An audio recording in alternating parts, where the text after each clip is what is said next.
بسم اللہ الرحمن الرحیم الحمدللہ والصلاة والسلام علی رسول اللہ وبعد۔ ناظرین السلام علیکم ورحمۃ اللہ وبرکاتہ۔ باب من احب ان لا یسب نسبہ،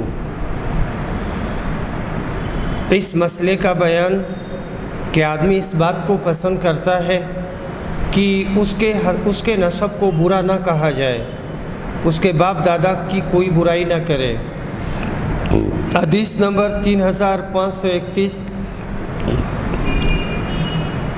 عائشہ رضی اللہ عنہا روایت کرتی ہیں کہ حسان بن ثابت نے نبی صلی اللہ علیہ وسلم سے مشرکین قریش کی حج کرنے کی اجازت چاہی، تو آپ نے فرمایا پھر میں بھی تو انہی کے خاندان سے ہوں۔ اس پر حسان نے کہا کہ میں آپ کو شیر میں اس طرح صاف نکال لوں گا جیسے آٹے میں سے بال نکال لیا جاتا ہے۔ اور ہشام نے اپنے والد سے روایت کیا کہ انہوں نے حضرت عائشہ کے یہاں حسان کو برا کہنے لگا تو انہوں نے فرمایا، یہاں ایک عبارت چھوٹ گئی ہے، اور ہشام نے اپنے والد سے روایت کیا کہ انہوں نے کہا حضرت عائشہ کے یہاں میں حسان کو برا بھلا کہنے لگا، تو انہوں نے کہا انہیں برا نہ کہو، وہ نبی صلی اللہ علیہ وسلم کی طرف سے مدافعت کرتے تھے اور دفاع کرتے تھے۔ حضرت حسان رضی اللہ عنہ ایک موقع پر بہک گئے تھے، حضرت عائشہ پر اتہام لگانے والوں کے ہمنوا بن گئے تھے، بعد میں یہ تائب ہو گئے، مگر کچھ دلوں میں یہ واقعہ یاد رہا۔ حضرت عائشہ نے خود ان کی مدح کی، ان کی تعریف کی اور ان کو اچھے لفظوں سے یاد کیا، جیسا کہ یہاں مذکور ہے۔ مشرکین جو نبی صلی اللہ علیہ وسلم کی برائیاں کرتے، حضرت حسان ان کا جواب دیتے، اور جواب بھی ایسا کہ مشرکین کے دلوں پر سانپ لوٹنے لگتا۔ حضرت حسان کے بہت سے قصائد نعتیہ کتابوں میں منقول ہیں، قصائد نعتیہ کتابوں میں منقول ہیں، اور ایک دیوان بھی آپ کے نام سے شائع ہو چکا ہے جس میں بہت سے قصائد مذکور ہوئے ہیں۔ نبی صلی اللہ علیہ وسلم نے مشرکین قریش کی بلا ضرورت حج کو پسند نہیں فرمایا، یہی یہاں مقصود ہے، باب سے یہی مطلوب ہے۔ باب ما جاء فی اسماء رسول اللہ صلی اللہ علیہ وسلم، رسول صلی اللہ علیہ وسلم کے ناموں کا بیان۔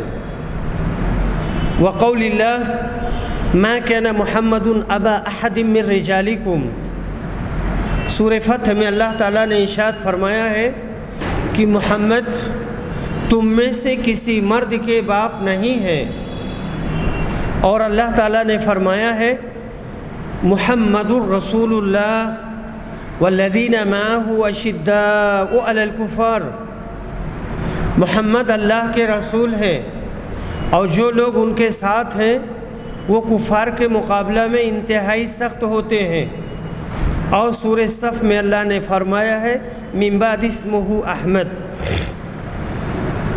یعنی ہمارے بعد ایک ایسے رسول آئیں گے جن کا نام احمد ہوگا۔ یہ قول حضرت عیسیٰ علیہ السلام کا ہے کہ میرے بعد آنے والے رسول کا نام احمد ہوگا۔ باب کا مطلب یوں ثابت ہوا کہ یہاں آیتوں میں آپ کے نام محمد اور احمد مذکور ہوئے۔ کفار سے حربی کافر جو باضابطہ اسلام اور مسلمانوں کے استحصال کے لیے جارحانہ حملہ آور ہو مراد ہیں، یعنی حربی وہی کافر بولے جاتے ہیں جو باضابطہ مسلمانوں سے لڑتے ہوں، جنگ کرتے ہوں، مسلمانوں کو ختم کرنے کی پوری طرح سے وہ تیاری کرتے ہوں اور اس کے لیے کوشاں ہوں۔ ایسے لوگوں کے حملے کا مدافعانہ جواب دینا اور سختی کے ساتھ فساد کو مٹا کر امن قائم کرنا، یہ سچے محمدیوں کی خاص علامت ہے، یہ محمدیت کی نشانی اور اس کی علامت ہے۔ حدیث نمبر 3532، جبیر بن مطعم روایت کرتے ہیں، کہتے ہیں کہ رسول صلی اللہ علیہ وسلم نے فرمایا، میرے 5 نام ہیں، میں محمد، احمد اور ماہی ہوں۔ ماہی مٹانے والا، کہ اللہ تعالیٰ میرے ذریعہ کفر کو مٹا دے گا، اور میں حاشر ہوں کہ تمام انسانوں کا قیامت کے دن میرے بعد حشر ہوگا، اور میں عاقب ہوں یعنی خاتم النبیین ہوں، میرے بعد کوئی نیا پیغمبر دنیا میں نہیں آئے گا۔ اس حدیث سے روز روشن کی طرح واضح ہوا کہ آپ کے بعد کوئی بھی نبوت کا دعویٰ کرے وہ جھوٹا ہے اور وہ صحیح نہیں ہے۔ حدیث نمبر 3533، ابو ہریرہ رضی اللہ عنہ روایت کرتے ہیں کہ رسول صلی اللہ علیہ وسلم نے فرمایا، تمہیں تعجب نہیں ہوتا کہ اللہ تعالیٰ قریش کی گالیوں اور لعنت ملامت کو کس طرح دور کرتا ہے؟ مجھے وہ مذمم کہہ کر پکارتے ہیں اور برا بھلا کہتے ہیں، حالانکہ میں تو محمد ہوں، میں مذمم نہیں، میں تو محمد ہوں۔ عرب کے کافر دشمنی سے آپ کو محمد نہ کہتے بلکہ اس کی ضد میں مذمم نام سے آپ کو پکارتے، یعنی مذمت کیا ہوا۔ آپ نے فرمایا کہ مذمم میرا نام ہی نہیں ہے، جو مذمم ہوگا اسی پر ان کی گالیاں پڑیں گی۔ حافظ ابن حجر کہتے ہیں کہ نبی صلی اللہ علیہ وسلم کے اور بھی نام وارد ہیں، رؤوف، رحیم، شاہد، بشیر، نذیر، مبین، داعی اللہ، سراج منیر، مذکر، رحمت، نعمت، ہادی، شہید، امین، مزمل، مدثر، متوکل، مختار، مصطفیٰ، شفیع، مشفع، صادق، مصدوق وغیرہ۔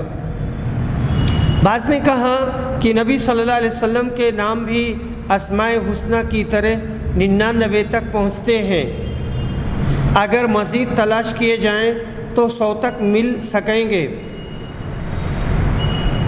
یہ عبارت پیچھے اور عبارت آئی ہے اور اسے حافظ ابن حجر نے جلد نمبر 6 صفحہ نمبر 688 پر اسے بیان کیا ہے۔ باب خاتم النبیین صلی اللہ علیہ وسلم، نبی صلی اللہ علیہ وسلم کا خاتم النبیین ہونا۔ نبی اکرم صلی اللہ علیہ وسلم پر اللہ تعالیٰ نے سلسلہ نبوت ختم فرما دیا، اب قیامت تک کوئی اور نبی نہیں ہو سکتا، نہ ذلی ہو سکتا ہے، نہ بروزی، نہ حقیقی ہو سکتا ہے، نہ مجازی۔ آپ قیامت تک کے لیے آخری نبی ہیں۔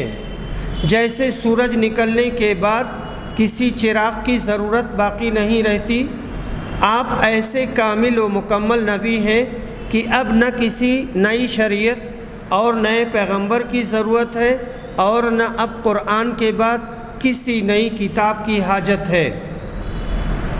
یہ وہ عقیدہ ہے جس پر 1400 برس سے پوری امت کا اتفاق ہے، مگر صد افسوس کہ اس ملک میں پنجاب میں مرزا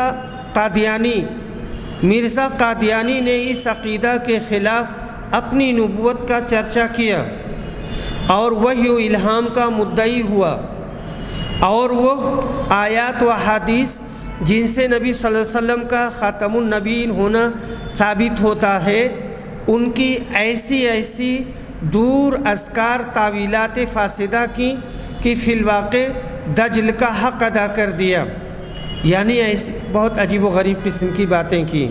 علماء اسلام بالخصوص ہمارے استاد محترم حضرت مولانا ثناء اللہ امرتسری رحمۃ اللہ علیہ نے ان کے دعوی نبوت کی تردید میں بہت سی فاضلانہ کتابیں لکھی ہیں۔ ایسے مدعیان نبوت ان احادیث نبوی صلی اللہ علیہ وسلم کے مصداق ہیں جن میں آپ نے خبر دی ہے کہ میری امت میں کچھ ایسے دجال لوگ پیدا ہوں گے جو نبوت کا دعویٰ کریں گے۔ اللہ پاک ہر مسلمان کو ایسے گمراہ کن لوگوں کے خیالات فاسدہ سے محفوظ رکھے۔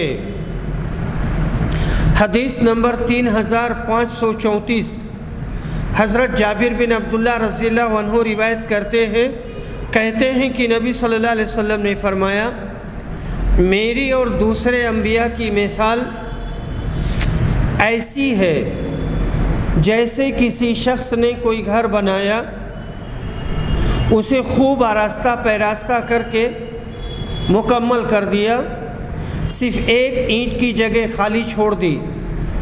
لوگ اس گھر میں داخل ہوتے اور تعجب کرتے اور کہتے، کاش یہ ایک اینٹ کی جگہ خالی نہ رہتی تو کیسا اچھا مکمل گھر ہوتا، کتنا شاندار تھا۔ میری نبوت نے اس کمی کو پورا کر دیا اور قصر نبوت کو مکمل کر دیا، اب میرے بعد کوئی نبی نہیں آئے گا۔ یہ حدیث متفق علیہ ہے۔ حدیث نمبر 3535، ابو ہریرہ رضی اللہ عنہ روایت کرتے ہیں کہ رسول صلی اللہ علیہ وسلم نے فرمایا، میری اور مجھ سے پہلے کے تمام انبیاء کی مثال ایسی ہے جیسے ایک شخص نے ایک گھر بنایا اور اس میں ہر طرح کی زینت پیدا کی، لیکن ایک کونے میں ایک اینٹ کی جگہ چھوٹ گئی۔ اب تمام لوگ آتے ہیں اور مکان کو چاروں طرف سے گھوم کر دیکھتے ہیں اور تعجب میں پڑ جاتے ہیں، لیکن یہ بھی کہتے جاتے ہیں کہ یہاں پر ایک اینٹ کیوں نہ رکھی گئی، تو میں ہی وہ اینٹ ہوں اور میں خاتم النبیین ہوں۔ متفق علیہ۔ باب وفات النبی صلی اللہ علیہ وسلم، نبی صلی اللہ علیہ وسلم کی وفات کا بیان۔ حدیث نمبر 3536، متفق علیہ۔ عائشہ رضی اللہ عنہا روایت کرتی ہیں کہ نبی صلی اللہ علیہ وسلم نے 63 سال کی عمر میں وفات پائی۔ باب کنیت النبی صلی اللہ علیہ وسلم، نبی صلی اللہ علیہ وسلم کی کنیت کا بیان۔ نام کے علاوہ اپنے لیے کوئی بطور اشارہ کنایہ نام رکھے تو اس کو کنیت کہتے ہیں۔ اشارے کنایے کے نام ہر قوم میں اور ہر زبان میں رکھے جاتے ہیں۔ عرب میں ایسا دستور تھا۔ نبی کریم صلی اللہ علیہ وسلم کی مشہور کنیت ابو القاسم ہے۔ اکثر یہ کنیت اولاد کی نسبت سے رکھی جاتی ہے۔ آپ کے بھی ایک فرزند کا نام قاسم بتلایا گیا ہے جس سے آپ ابو القاسم کہلائے۔ حدیث نمبر 3537، انس بن مالک رضی اللہ عنہ روایت کرتے ہیں کہ نبی صلی اللہ علیہ وسلم بازار میں تھے کہ ایک صاحب کی آواز آئی، یا ابو القاسم۔ آپ ان کی طرف متوجہ ہوئے، معلوم ہوا کہ انہوں نے کسی اور کو پکارا ہے۔ اس پر آپ نے کہا، میرے نام پر نام رکھو لیکن میری کنیت مت رکھو۔ حدیث نمبر 3538، حضرت جابر بن عبداللہ روایت کرتے ہیں کہ نبی صلی اللہ علیہ وسلم نے فرمایا، میرے نام پر نام رکھا کرو لیکن میری کنیت نہ رکھو۔ حدیث نمبر 3539، ابو ہریرہ رضی اللہ عنہ کہتے ہیں کہ ابو القاسم صلی اللہ علیہ وسلم نے فرمایا، میرے نام پر نام رکھو لیکن میری کنیت نہ رکھا کرو۔ یہاں پر جو ممانعت والی بات ہے کہ نام رکھو اور کنیت نہ رکھو، یہ آپ کی زندگی کے ساتھ خاص تھی۔ صرف کنیت رکھنا تو آپ کی وفات کے بعد میں اب یہ چیز جائز ہے اور آدمی رسول اکرم صلی اللہ علیہ وسلم کا کوئی بھی نام رکھ سکتا ہے، اور آپ کی کنیت جو مشہور ہے ابو القاسم، اس کو بھی رکھ سکتا ہے۔ باب حدیث نمبر 3540، جعید بن عبد الرحمن کہتے ہیں کہ میں نے صائب بن یزید کو 94 سال کی عمر میں دیکھا، خاصے قوی و توانا تھے، اچھے خاصے تھے ماشاءاللہ۔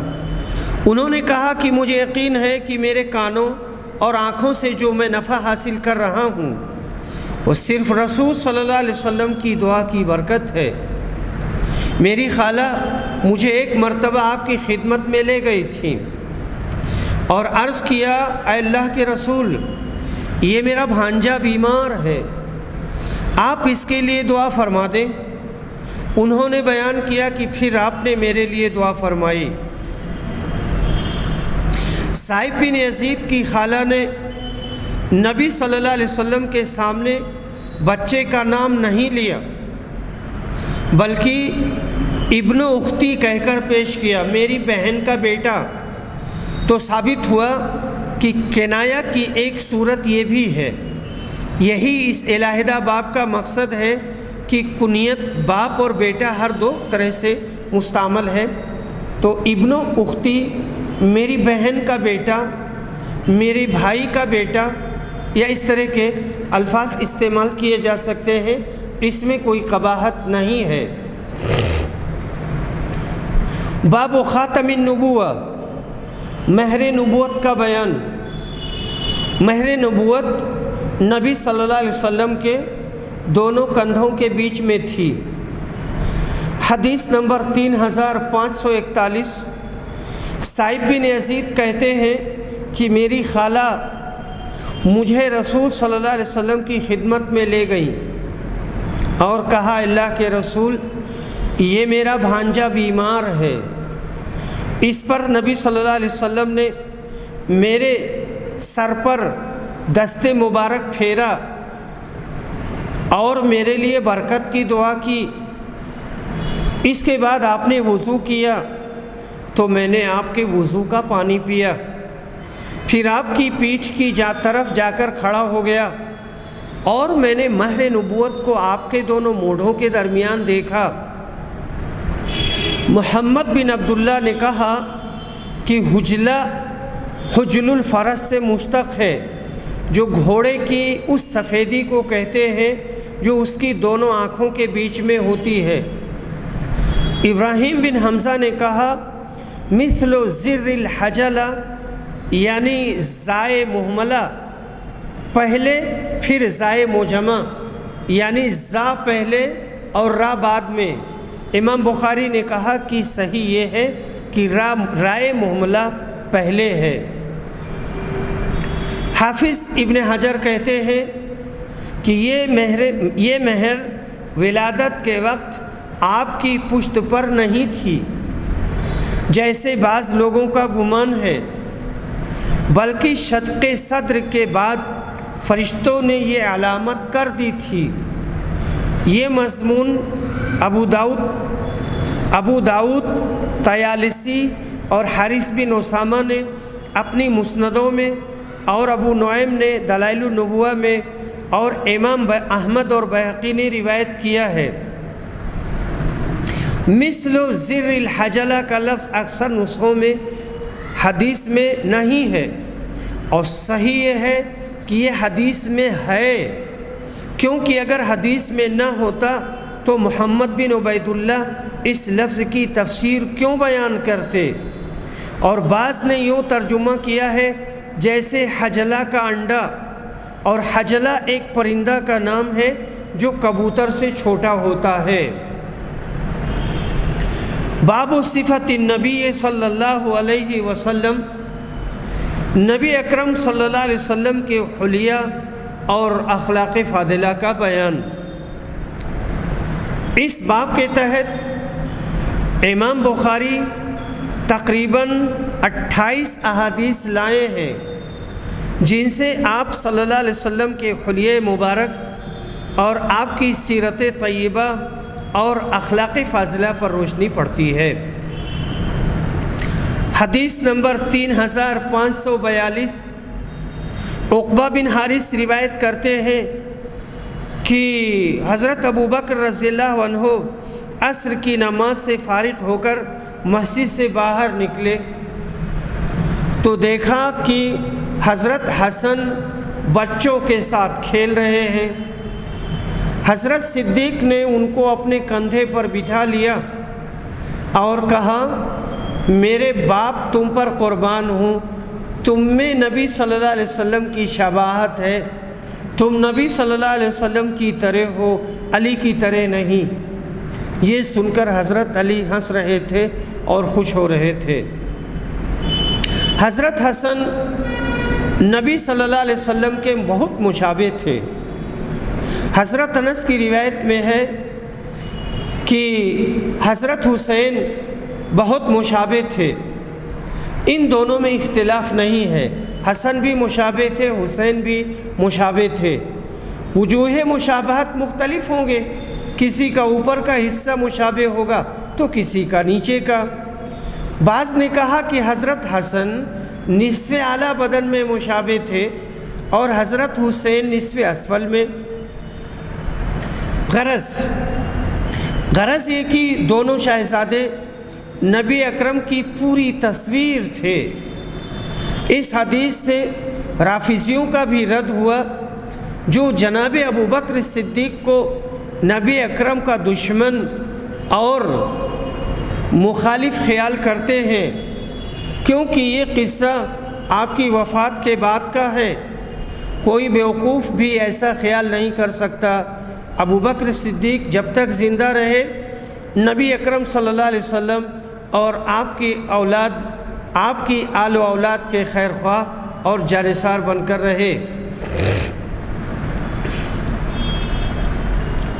حدیث نمبر 3543،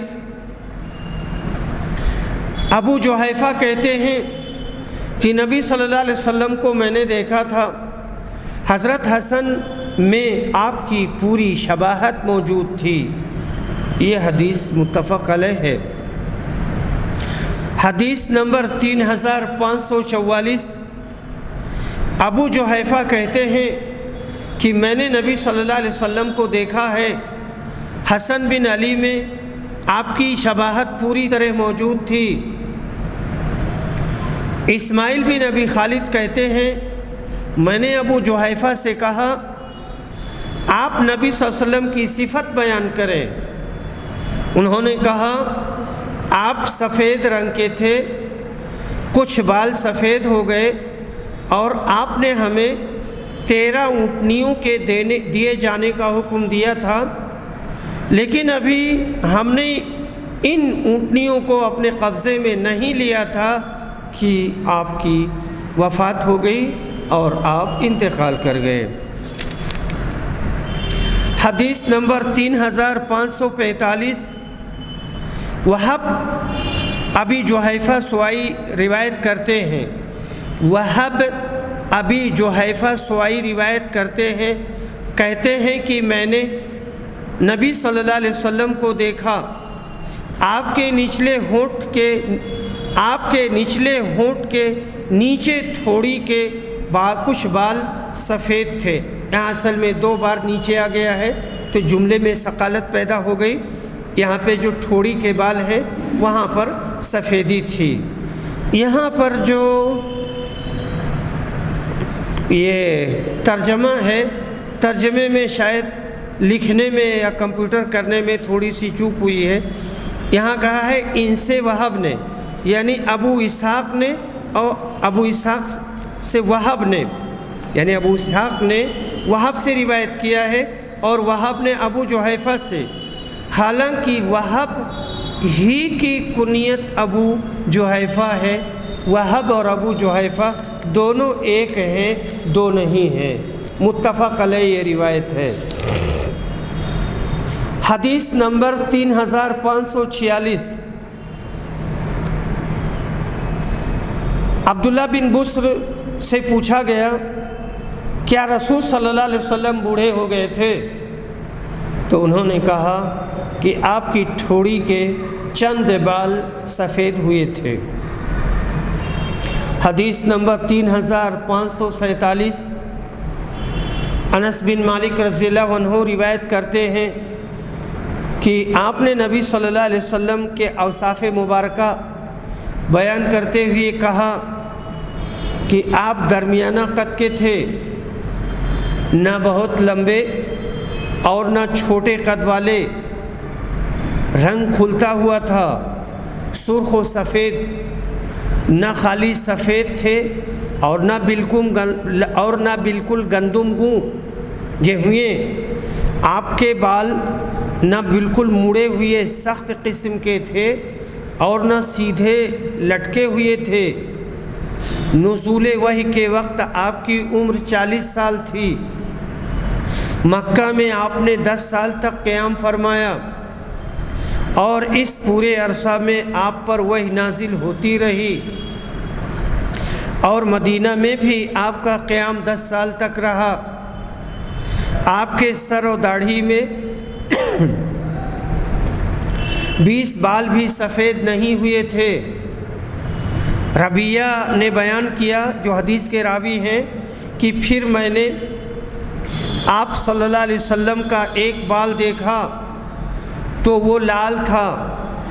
میں نے اس کے متعلق پوچھا تو مجھے بتایا گیا کہ خوشبو لگاتے لگاتے سرخ ہو گیا ہے۔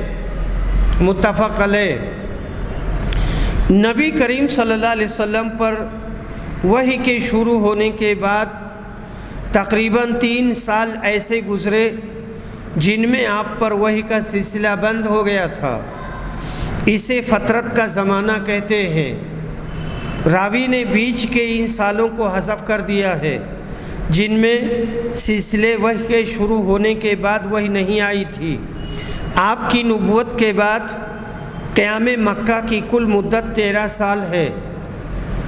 بدول وحی میں اس پر میں نے تفصیلی بحث کی ہے، اس لیے اب یہاں اس کی ضرورت نہیں ہے۔ عام طور سے علماء یہی کہتے ہیں کہ وحی کا سلسلہ رکا نہیں تھا، زیادہ سے زیادہ 1 مہینہ 2 مہینہ تک رکا تھا، 3 سال تک نہیں بند ہوا تھا۔ اور مکہ میں نبی صلی اللہ علیہ وسلم کی اقامت نزول وحی کے بعد میں 13 سال تک تھی، مدینہ میں 10 سال تک۔ انس بن مالک رضی اللہ عنہ روایت کرتے ہیں، آپ نے کہا کہ رسول صلی اللہ علیہ وسلم نہ بہت لمبے تھے اور نہ چھوٹے قد کے، نہ بالکل سفید تھے اور نہ گندمی رنگ کے، نہ آپ کے بال بہت زیادہ گھنگھریالے سخت تھے اور نہ بالکل سیدھے لٹکے ہوئے۔ اللہ نے آپ کو 40 سال کی عمر میں نبوت دی اور آپ نے مکہ میں 10 سال تک قیام کیا اور مدینہ میں 10 سال تک قیام کیا۔ جب اللہ تعالیٰ نے آپ کو وفات دی تو آپ کے سر و داڑھی کے 20 بال بھی سفید نہیں تھے۔ حدیث نمبر 3549، ابو اسحاق روایت کرتے ہیں، کہتے ہیں کہ میں نے برا بن عازب سے سنا، آپ نے بیان کیا کہ رسول صلی اللہ علیہ وسلم حسن و جمال میں بھی سب سے بڑھ کر تھے اور اخلاق میں بھی سب سے بہتر تھے۔ آپ کا قد نہ بہت لمبا تھا اور نہ چھوٹا بلکہ درمیانہ تھا۔ متفق علیہ۔ حدیث نمبر 3550، قتادہ روایت کرتے ہیں، کہتے ہیں کہ میں نے انس سے پوچھا، کیا رسول اکرم نے کبھی خضاب استعمال کیا تھا؟ انہوں نے کہا کہ آپ نے کبھی خضاب نہیں لگایا، صرف آپ کی دونوں کنپٹیوں پر سر میں چند بال سفید تھے۔ حدیث نمبر 3551، برا ابن عازب رضی اللہ عنہ روایت کرتے ہیں کہ رسول صلی اللہ علیہ وسلم درمیانہ قد کے تھے۔ آپ کا سینہ بہت کشادہ اور کھلا ہوا تھا۔ آپ کے سر کے بال کانوں کی لو تک لٹکتے رہتے تھے۔ میں نے آپ کو ایک مرتبہ سرخ جوڑے میں دیکھا، میں نے آپ سے بڑھ کر حسین کسی کو نہیں دیکھا۔ یوسف بن ابی اسحاق نے اپنے والد کے واسطہ سے الی منکبیہ بیان کیا، اور اس میں ایک لفظ آیا ہے بجائے لفظ شہمت اذنیہ کے، یعنی شہمت اذنیہ کے بجائے منکبیہ، آپ کے بال مونڈھوں تک پہنچتے تھے۔ متفق علیہ۔ اصل میں آپ کے بال 3 طرح کے تھے، اور کان کی لو تک بھی پہنچتے تھے، اس سے اوپر اور اس سے اوپر۔ یہاں جو ہماری اگلی حدیث آ رہی ہے وہ ہے 3552۔ یہ روایت ابو اسحاق سے مروی ہے۔ ابو اسحاق حضرت براء بن عازب سے روایت کرتے ہیں کہ رسول صلی اللہ علیہ وسلم کا چہرہ تلوار کی طرح تھا، تلوار کی طرح لمبا، یعنی چہرہ لمبا تھا۔ انہوں نے کہا نہیں، چہرہ مبارک چاند کی طرح گول اور خوبصورت تھا۔ گول سے یہ غرض نہیں کہ بالکل گول تھا، بلکہ قدرے گولائی تھی۔ عرب میں یہ حسن میں داخل ہے۔ اس کے ساتھ آپ کے رخسار پھولے نہ تھے بلکہ صاف تھے۔ جیسے دوسری روایت میں ہے داڑھی آپ کی گول اور گھنی ہوئی، قریب تھی کہ سینہ ڈھانپ لے، بال بہت سیاہ، آنکھیں سرمگی، ان میں سرخ ڈورا تھا، الغرض آپ حسن مجسم تھے۔ حدیث نمبر 3553۔ ابو جحیفہ روایت کرتے ہیں کہ رسول صلی اللہ علیہ وسلم دوپہر کے وقت سفر کے ارادہ سے نکلے۔ بطحہ نامی جگہ پر پہنچ کر آپ نے وضو کیا اور ظہر کی نماز 2 رکعت پڑھی، پھر عصر کی بھی 2 رکعت پڑھی قصر۔ آپ کے سامنے ایک چھوٹا سا نیزہ سترہ کے طور پر گڑا ہوا تھا۔ اون نے اپنے والد سے اس روایت میں یہ اضافہ کیا ہے کہ ابو جحیفہ نے کہا کہ اس نیزہ کے آگے سے آنے جانے والے آ جا رہے تھے۔ پھر صحابہ آپ کے پاس آ گئے اور آپ کے مبارک ہاتھوں کو تھام کر اپنے چہروں پر پھیرنے لگے۔ ابو جحیفہ نے بیان کیا کہ میں نے بھی آپ کے دست مبارک کو اپنے چہرے پر رکھا۔ اس وقت وہ برف سے بھی زیادہ ٹھنڈا اور مشک سے بھی زیادہ خوشبودار تھا۔ ایک روایت میں ہے آپ نے ایک ڈول پانی میں کلی کر کے وہ پانی کنویں میں ڈال دیا تو کنویں میں سے مشک کی جیسی خوشبو آنے لگی۔ ام سلیم نے آپ کا پسینہ جمع کر کے رکھا، خوشبو میں ملایا تو وہ دوسری خوشبو سے زیادہ معطر تھا۔ ابو یعلا اور بزار نے صحیح سند سے روایت کیا ہے کہ آپ جب مدینہ کے کسی راستے سے گزرتے تو وہ مہک جاتا۔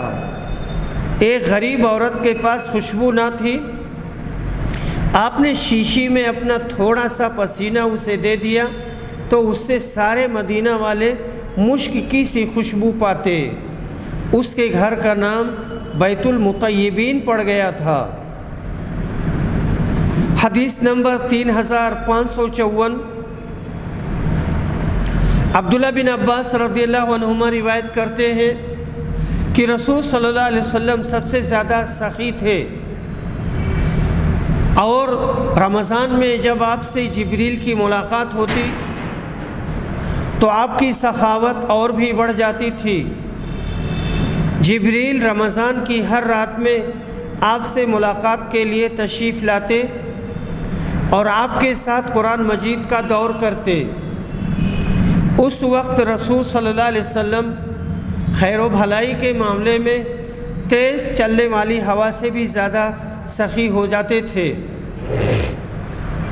نبی اکرم کے بے شمار اوصاف حسنہ میں سے یہاں آپ کی صفت سخاوت کا ذکر ہے۔ اس حدیث کو اسی لیے یہاں پر لائے ہیں۔ باب اور حدیث میں یہی مطابقت ہے۔ حدیث نمبر 3555، عائشہ رضی اللہ عنہ روایت کرتی ہیں کہ ایک مرتبہ رسول صلی اللہ علیہ وسلم ان کے یہاں بہت خوش داخل ہوئے۔ خوشی اور مسرت سے پیشانی کی لکیریں چمک رہی تھیں۔ پھر آپ نے فرمایا، عائشہ تم نے سنا نہیں مجزز مدلجی نے زید و اسامہ کے صرف قدم دیکھ کر کیا بات کہی؟ اس نے کہا کہ ایک کے پاؤں دوسرے کے پاؤں سے ملتے ہوئے نظر آتے ہیں، یعنی دونوں باپ بیٹے ہیں۔ متفق علیہ۔ ہوا یہ تھا کہ زید گورے تھے اور اسامہ سیاہ فام۔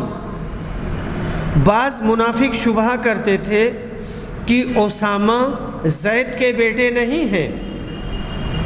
ایک بار باپ بیٹے چادر اوڑھے ہوئے سو رہے تھے مگر پاؤں کھلے ہوئے تھے۔ مدلجی نے، جو عرب کا بڑا قیافہ شناس تھا، پاؤں دیکھ کر کہا یہ پاؤں ایک دوسرے سے ملتے ہیں یا ایک دوسرے میں سے ہیں۔ امام شافعی رحمہ اللہ نے اس حدیث سے قیافہ کو صحیح سمجھا ہے۔ یہاں اس حدیث کے لانے سے یہ ثابت کرنا مطلوب ہے کہ آپ کی پیشانی میں لکیریں تھیں۔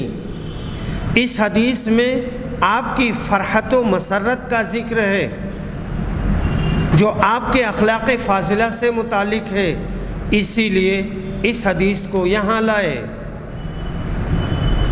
حدیث نمبر 3556، عبداللہ بن کعب بیان کرتے ہیں کہ میں نے کعب بن مالک سے سنا، آپ غزوہ تبوک میں اپنے پیچھے رہ جانے کا واقعہ بیان کر رہے تھے۔ انہوں نے کہا کہ پھر میں نے توبہ قبول ہونے کے بعد حاضر ہو کر رسول صلی اللہ علیہ وسلم کو سلام کیا تو چہرہ مبارک مسرت و خوشی سے چمک رہا تھا۔ جب بھی رسول صلی اللہ علیہ وسلم کسی بات پر مسرور ہوتے تو چہرہ مبارک چمک اٹھتا، ایسا معلوم ہوتا جیسے چاند کا ٹکڑا ہو، اور آپ کی خوشی کو ہم اسی سے پہچان جاتے تھے۔ حدیث نمبر 3557، ابو ہریرہ رضی اللہ عنہ روایت کرتے ہیں کہ رسول صلی اللہ علیہ وسلم نے فرمایا، میں حضرت آدم سے لے کر برابر آدمیوں کے بہتر قرنوں میں ہوتا آیا ہوں، یعنی شریف اور پاکیزہ نسلوں میں، یہاں تک کہ وہ قرن آیا جس میں میں پیدا ہوا۔ مطلب یہ ہے کہ آدم علیہ السلام کے بعد نبی صلی اللہ علیہ وسلم کے نسب کے جتنے بھی سلسلے ہیں وہ سب آدم علیہ السلام کی اولاد میں سے بہترین خاندان گزرے ہیں۔ آپ کے اجداد میں حضرت ابراہیم علیہ السلام ہیں، پھر حضرت اسماعیل علیہ السلام ہیں جو ابو العرب ہیں۔ اس کے بعد عربوں کے جتنے سلسلے ہیں ان سب میں آپ کا خاندان سب سے زیادہ شریف اور رفیع تھا۔ آپ کا تعلق اسماعیل علیہ السلام کی اولاد کی شاخ بنی کنانہ سے، پھر قریش سے، پھر بنی ہاشم سے ہے۔ قرن کی مدت 40 سال سے 120 سال تک بتائی جاتی ہے کہ یہ ایک قرن ہوتا ہے، فاللہ عالم۔ حدیث نمبر 3558، متفق علیہ، عبداللہ بن عباس روایت کرتے ہیں کہ رسول صلی اللہ علیہ وسلم سر کے آگے کے بالوں کو پیشانی پر لٹکائے رہتے تھے، اور مشرکین کی یہ عادت تھی کہ وہ آگے کے سر کے بال 2 حصوں میں تقسیم کر دیتے تھے، پیشانی پر پڑا نہیں رہنے دیتے تھے۔ اور اہل کتاب یہود و نصارہ سر کے آگے کے بال پیشانی پر لٹکائے رہتے تھے۔ نبی صلی اللہ علیہ وسلم ان معاملات میں جن کے متعلق اللہ کا کوئی حکم آپ کو نہ ملا ہوتا، اہل کتاب کی موافقت پسند فرماتے اور حکم نازل ہونے کے بعد وہی پر عمل کرتے تھے۔ پھر رسول صلی اللہ علیہ وسلم بھی سر میں مانگ نکالنے لگے۔ متفق علیہ۔ حدیث نمبر 3559 متفق علیہ۔ عبداللہ بن عمر روایت کرتے ہیں کہ رسول صلی اللہ علیہ وسلم بد زبان اور لڑنے جھگڑنے والے نہیں تھے۔ آپ فرمایا کرتے تھے کہ تم میں سب سے بہتر وہ شخص ہے جس کے اخلاق سب سے اچھے ہوں، جو لوگوں سے کشادہ پیشانی سے پیش آئے۔ حدیث نمبر 3560 عائشہ رضی اللہ عنہا روایت کرتی ہیں، کہتی ہیں کہ رسول صلی اللہ علیہ وسلم جب بھی دو چیزوں میں سے کسی ایک کے متعلق اختیار دیا جاتا تو آپ نے ہمیشہ اسی کو اختیار کیا جس میں آپ کو زیادہ آسانی معلوم ہوئی، بشرطے کہ اس میں کوئی گناہ نہ ہو، کیونکہ اگر اس میں گناہ کا کوئی شائبہ بھی ہوتا تو آپ اس سے سب سے زیادہ دور رہتے۔ اور رسول صلی اللہ علیہ وسلم نے اپنی ذات کے لیے کبھی کسی سے بدلہ نہیں لیا، لیکن اگر اللہ کی حرمت کو کوئی توڑتا تو آپ اس سے ضرور بدلہ لیتے تھے۔ عبداللہ بن حنظل یا عقبہ بن ابی معیط، ابو رافع یہودی، کعب بن اشرف کو جو آپ نے قتل کروایا، یہ چار عبداللہ بن حنظل، عقبہ بن ابی معیط، ابو رافع، کعب بن اشرف، یہ چار لوگ ہیں۔ آپ نے ان کو قتل کروا دیا تھا، وہ بھی اپنی ذات کے لیے نہ تھا بلکہ ان لوگوں نے اللہ کے دین میں خلل ڈالا، لوگوں کو بہکانا، شر و فساد بھڑکانا اپنا رات دن کا شغل ان لوگوں نے بنا لیا تھا۔ لونڈیاں رکھتے تھے، نبی صلی اللہ علیہ وسلم کی برائی کرواتے تھے، دین کی برائی کرواتے تھے۔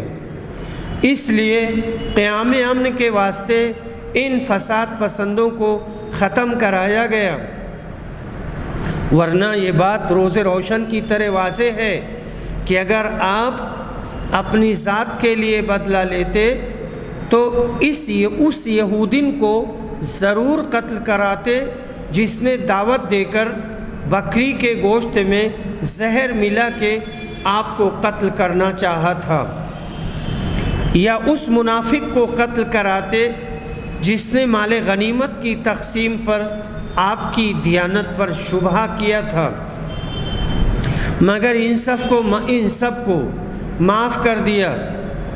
جان سے پیارے چچا حضرت حمزہ کو بے دردی سے قتل کرنے والا وحشی بن حرب جب آپ کے سامنے آیا تو آپ کو سخت تکلیف ہونے کے باوجود نہ صرف یہ کہ آپ نے اسے معافی دی بلکہ اس کا اسلام بھی قبول کر لیا، اور فتح مکہ کے دن آپ نے جو کچھ کیا اس پر آج تک دنیا حیران ہے۔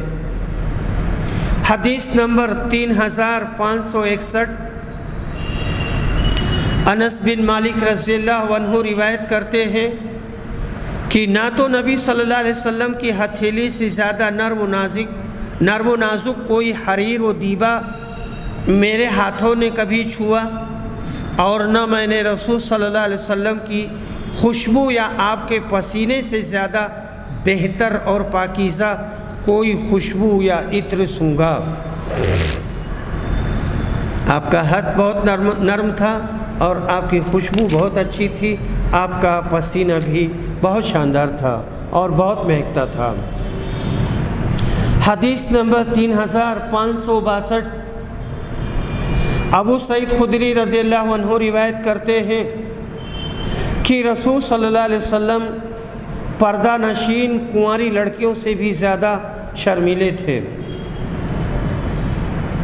حدیث نمبر 3563 متفق علیہ ابو ہریرہ رضی اللہ عنہ روایت کرتے ہیں کہ نبی صلی اللہ علیہ وسلم نے کبھی کسی کھانے میں عیب نہیں نکالا، اگر آپ کو مرغوب ہوتا تو کھا لیتے ورنہ چھوڑ دیتے۔ اللہ والوں کی یہی شان ہوتی ہے، برخلاف اس کے دنیا پرست شکم پرور لوگ کھانا کھانے بیٹھتے ہیں اور لقمہ لقمہ میں عیب جوئیاں شروع کر دیتے ہیں۔ اللہ پاک ہر مسلمان کو اسوہ رسول پر عمل کی توفیق بخشے، آمین۔